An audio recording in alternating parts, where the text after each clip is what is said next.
बिस्मिल्लाहिर्रहमानिर्रहीम। अस्सलाम वालेकुम नाज़रीन, आप यूट्यूब चैनल देख रहे हैं। मैं इमरान खान हूँ। नाज़रीन, आज 10वीं मरतबा सुहेल अफरीदी मुलाकात के लिए अडियाला जेल आ रहे हैं और इसके लिए सुहेल अफरीदी साहब इस्लामाबाद पहुँच गए।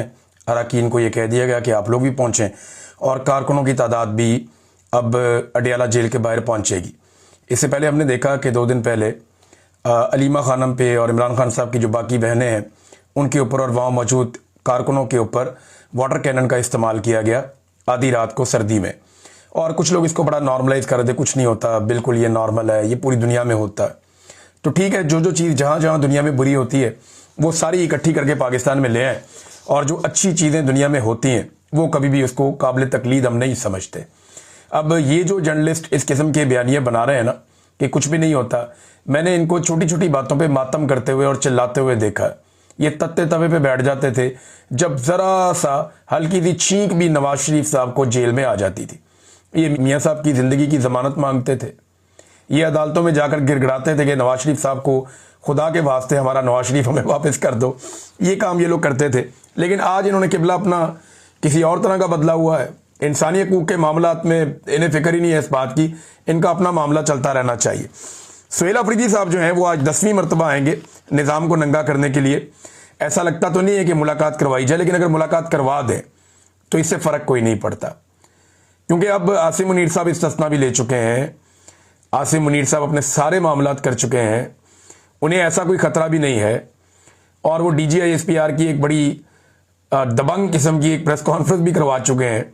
तो अब मुलाकात होने दें, इससे कोई फ़र्क नहीं पड़ता। लेकिन मेरे ख्याल में ये ज़िद का मामला है, वरना इमरान खान की बीवी की तो मुलाकात कम से कम करवा देते, उनकी अहलिया की मुलाकात भी नहीं करवा रहे।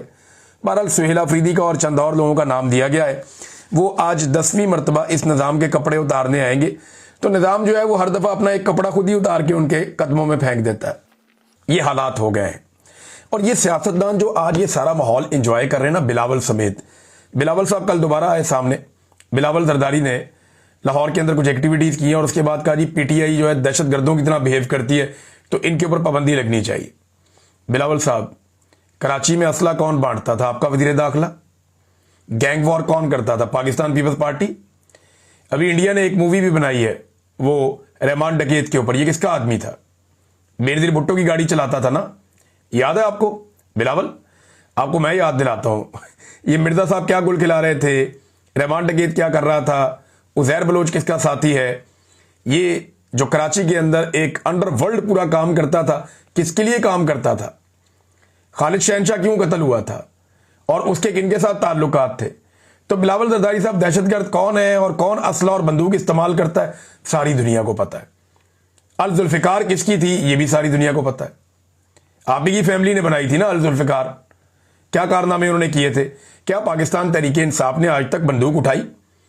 एहतजाज उन्होंने जरूर किया, एहतजाज किया, मुकाबला किया। एक आदमी आप ऐसा नहीं दिखा सकते जिसको पाकिस्तान तहरीक इंसाफ ने गोलियां मारी हो या किसी एहतजाज में उन्होंने गोलियां चला दी हो या कहीं पे उन्होंने हमला कर दिया। एहतजाज करने वो जरूर गए कहीं पे। लोग जब एहतजाज करने वालों पे गोली चलती है, आंसू गैस चलती है, तो लोग रिटेलिएट करते हैं बाज़ औक़ात, लेकिन गोली किसी ने नहीं चलाई।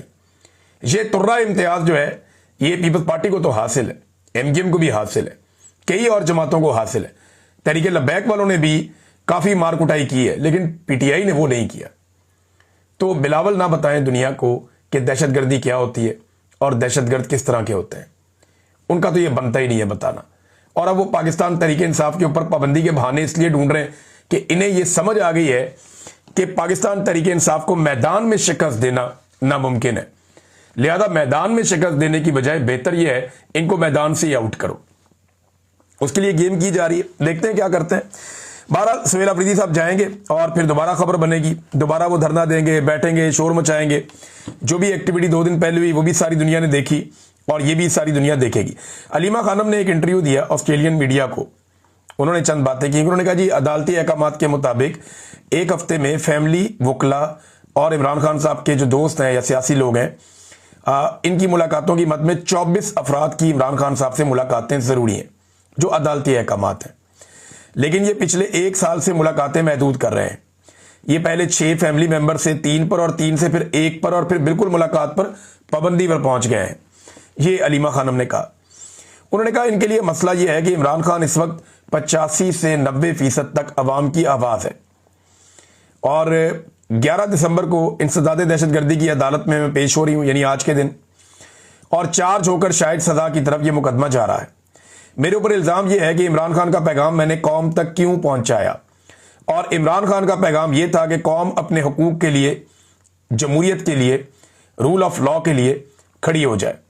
ये जनाब अलीमा खानम ने इंटरव्यू दिया। एक और बात उन्होंने, इमरान खान ने पैगाम भेजा कि आसिम मुनीर का ज़हनी तवाज़ुन दुरुस्त नहीं है, अगर मुझे या बुशरा बीबी को कुछ हुआ तो तनहा इसका जिम्मेदार आसिम मुनीर होगा और किसी पे जिम्मेदारी नहीं आएगी। ये अलीमा खानम ने बैनुल अक़वामी मीडिया को इंटरव्यू दिया, काफ़ी वायरल हो रहा है ये इंटरव्यू। और इसके अलावा एक और जनरल नईम लोधी साहब हैं, उन्होंने एक ट्वीट किया है। आप ज़रा इसके ऊपर गौर करें तो आपको अंदाज़ा हो जाएगा कि कितनी सिंपली उन्होंने वो सारी चीज़ें कौम के सामने रख दी हैं जो इतने लंबे अरसे से एस्टेब्लिशमेंट को समझ नहीं आ रही। अब ये रिटायर्ड जर्नैल हैं, ये कहते हैं आज अगर आप डिप्लोमेसी डिप्लोमेट्स के हवाले कर दें, मईशत इकोनॉमिस्ट के हवाले कर दें, सियासत सियासतदानों के हवाले कर दें, बातचीत कबायली बड़ों और सियासतदानों के हवाले कर दें और अपने काम पर तवज्जो मरकूज करें, अगर 6 माह में सब ठीक ना हो जाए तो आप कहिएगा। ये तो 6 माह कह रहे हैं ना, 4 माह में सब ठीक हो जाएगा। आज मिलिट्री एस्टेब्लिशमेंट इसमें से निकल जाए, ये जो खेल वो खेल रहे हैं खेलना बंद कर दें, सियासतदानों को सियासत करने दें और मुज़ाकरात का रास्ता खोलें और चीज़ों को चलने दें। डिप्लोमेसी जो है डिप्लोमेट्स करें ना, मईशत को चलाने के लिए इकोनॉमिस्ट आगे आए, ना कि ये खुद अपना दिमाग वहां पे लगाएं। तजुर्बा ही नहीं है उसके अंदर इनका, ये कर ही नहीं सकते। जो सारी जिंदगी तरबियत ली है लड़ने की, ठीक करने चल पड़ते हैं मईशत को, तो मईशत कैसे ठीक होगी? वो तो नहीं हो सकती। तो ये नादरीन जनरल लोधी साहब ने कहा है, लेकिन इन्हें किसी की भी बात अभी समझ नहीं आ रही। तो बात इनको जब समझ आएगी तो फिर एक मिसाल इन पे सच साबित हो जाएगी कि अब पछताए क्या जब चिड़ियां चुग गई खेत। नादरीन, नून लीग ने खैबर पख्तूनख्वा असेंबली में नवाज शरीफ का फोटो नहीं उठाया, शहबाज शरीफ का फोटो नहीं उठाया। यानी पीटीआई जहां जाती है इमरान खान का फोटो उठाती है ना, यास्मीन राशिद का किसी पॉलिटिकल लीडर का फोटो उठाती है, लेकिन यहां नून लीग ने खैबर पख्तूनख्वा की असेंबली में नवाज शरीफ का नहीं, शहबाज शरीफ का नहीं, मरियम नवाज का नहीं, बिलावल का नहीं, कैप्टन सफदर का नहीं, उसके बेटे का नहीं, उसकी बेटी का नहीं, किसी का फोटो नहीं उठाया। बल्कि खैबर पख्तूनख्वा का जो सदर है अमीर मुकाम, उसका भी नहीं। इन्होंने फोटो उठाया आसिम मुनीर साहब का। यानी अब यह वक्त आ गया नून लीग का कि वो आसिम मुनीर साहब का फोटो उठाते हैं अपने लीडर के तौर पे असेंबली के अंदर जाके। देखिए, और आगे तो जवाब क्या मिला? जवाब ये मिला कि ये पाकिस्तान का आर्मी चीफ है, ये तुम्हारा तो नहीं है, ये फौज का जनरल है, तुम्हारा लीडर नहीं है। वोट को इज्जत दो कहते कहते बूट को इज्जत दे दी। इनकी ड्यूटी बूट चाटने की लगी हुई है। ये तो खुद आसिम मुनीर का शुक्रिया अदा करते हैं कि इन्हें असेंबली में लेकर आए। तो नादरीन, ये असेंबली में तस्वीर पता क्यों लाई गई थी? ये इसलिए लाई गई थी कि पाकिस्तान तहरीक इंसाफ के अरकान गुस्से में आए और कोई झपट के इनसे तस्वीर छीने और कोई वीडियो बने, उसके बाद कोई बहुत बड़ा मुद्दा खड़ा हो जाए और एक नई बहस शुरू हो जाए मुल्क के अंदर। लेकिन पीटीआई उन्होंने भिगो के लित्तर मारे नून लीग को, लेकिन तस्वीर नहीं उन्होंने छीनी, बल्कि बाद में उन्होंने वो इजलास ही खत्म कर दिया।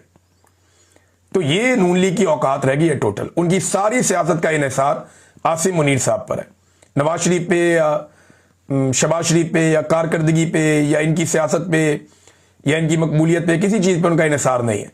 इनका सारा इन्हिसार आसिम मुनीर साहब पे है कि वो इन्हें बचाएंगे।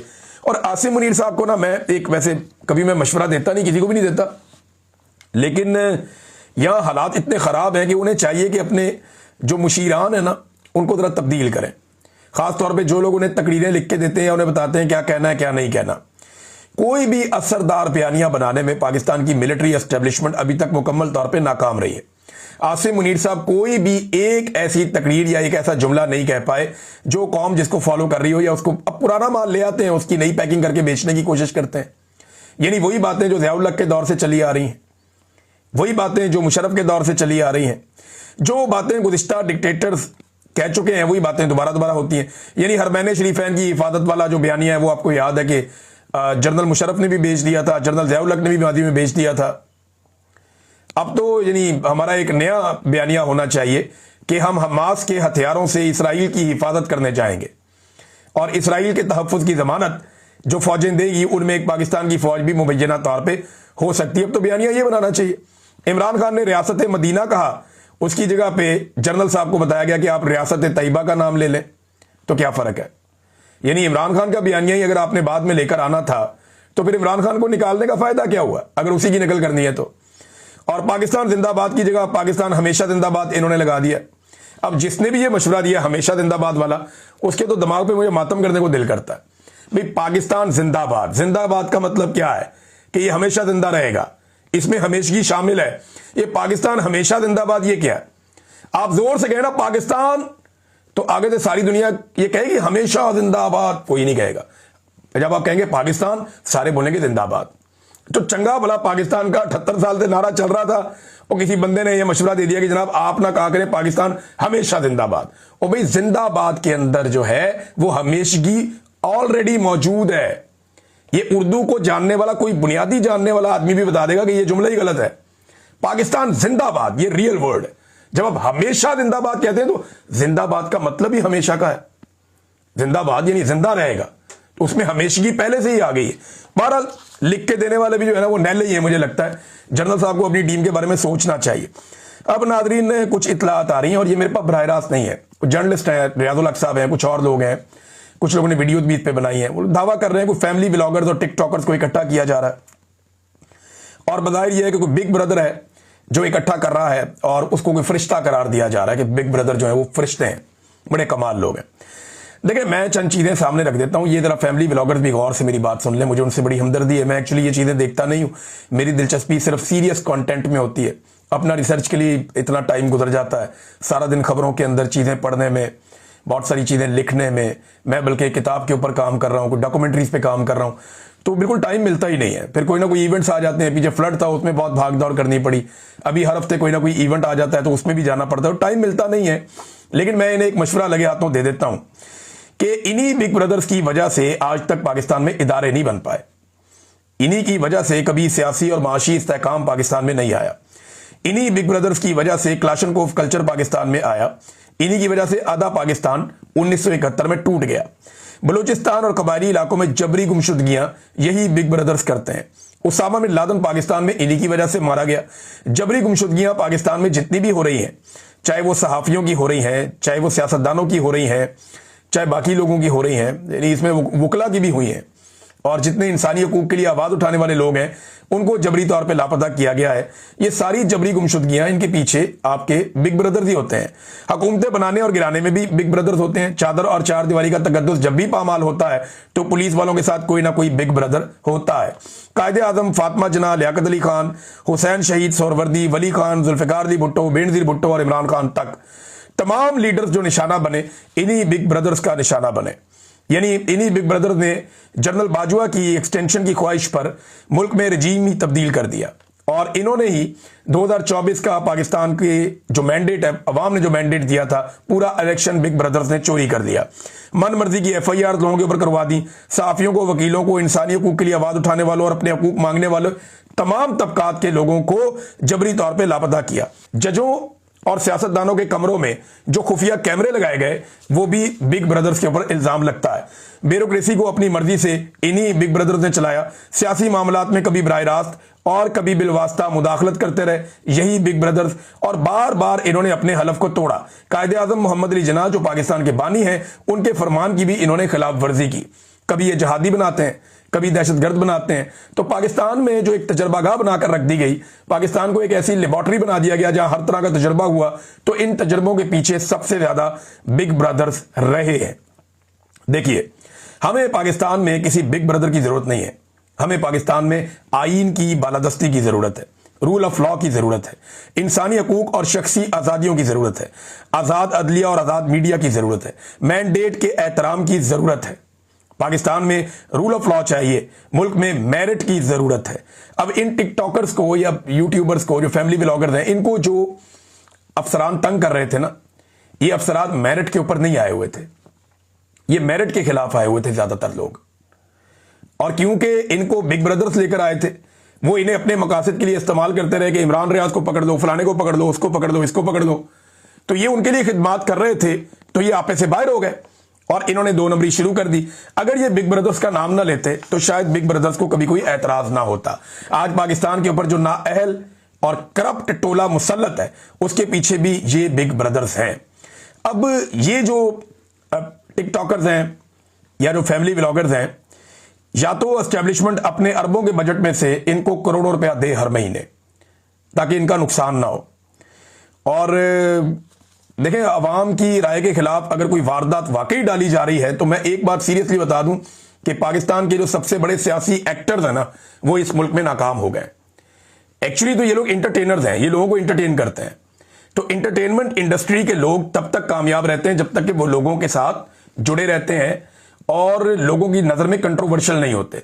जब वो कंट्रोवर्शियल हो जाते हैं तो उनका डिक्लाइन शुरू हो जाता है देर सवेर। तो इस चीज से बचने के लिए इन तमाम फैमिली व्लॉगर्स को मेरा ये मशवरा है कि अगर आप पे दबाव डाला भी जा रहा है तो कोशिश करें कि जितना हो सके इस कंट्रोवर्सी से आपने बचना है।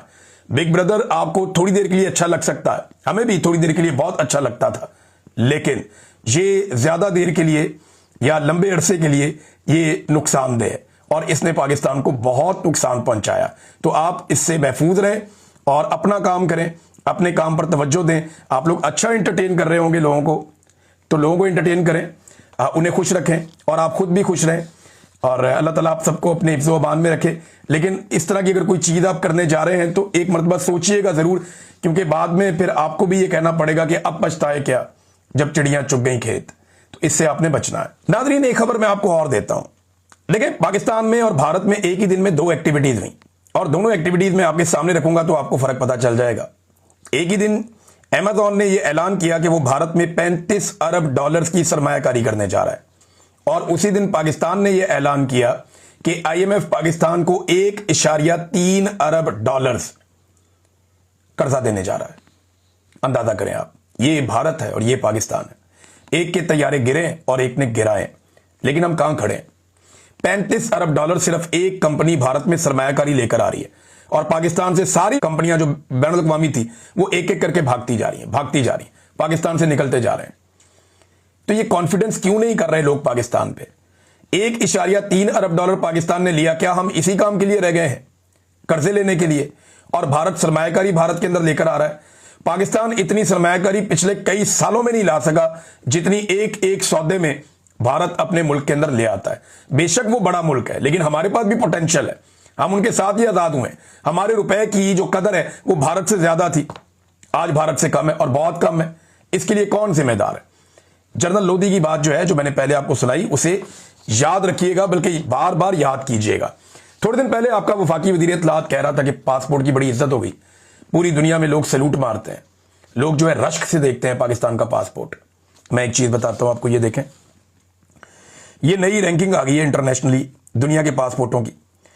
जो दुनिया के 5 बदतरीन पासपोर्ट हैं उनमें एक पाकिस्तान का है। अफगानिस्तान, शाम, इराक, सोमालिया और पाकिस्तान। और यमन, शुमाली कोरिया, फलस्तीन, Bangladesh, Sudan, Libya, Kenya, Nigeria, Ethiopia, Iran, Nepal, Bhutan, Congo, Sri Lanka, Burma, Vietnam, Bosnia, ये सारे मुल्क पाकिस्तान से बहुत बेहतर हैं। इनके पासपोर्ट पाकिस्तान से बहुत बेहतर है। इंडिया तो बहुत ही बेहतर है। ये पाकिस्तान की हालत किसने की? किसने की पाकिस्तान की ये हालत? और क्यों हुई ये पाकिस्तान की हालत? लोग क्यों हम पर एतबार नहीं करते? इसलिए कि हम दुनिया को धोखा देते हैं और पाकिस्तान की हुकूमतें और पाकिस्तान की एस्टेब्लिशमेंट इसके लिए सबसे बड़ी जिम्मेदार है।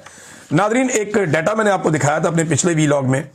मैं अनफॉर्चुनेटली इस वीलॉग में भी वो आपको नहीं शो कर पाऊंगा, खबरें बहुत ज्यादा थी, लेकिन मैं प्रॉमिस आपसे किया हुआ है, बड़ा तफसीली मैंने इसके ऊपर काम किया है कि ये जो मुल्क डिफॉल्ट होने लगा था इमरान खान के दौर में, ये जो कहानी सुनाते हैं और इन्होंने डिफॉल्ट से बचाया, इस कहानी का सारा नितारा मैंने निकाला हुआ है। इस पे जो वीलॉग है वो आपको मैं जल्द बताऊंगा, उसके लिए मुझे चंद मिनट चाहिए होंगे, 5-7 मिनट।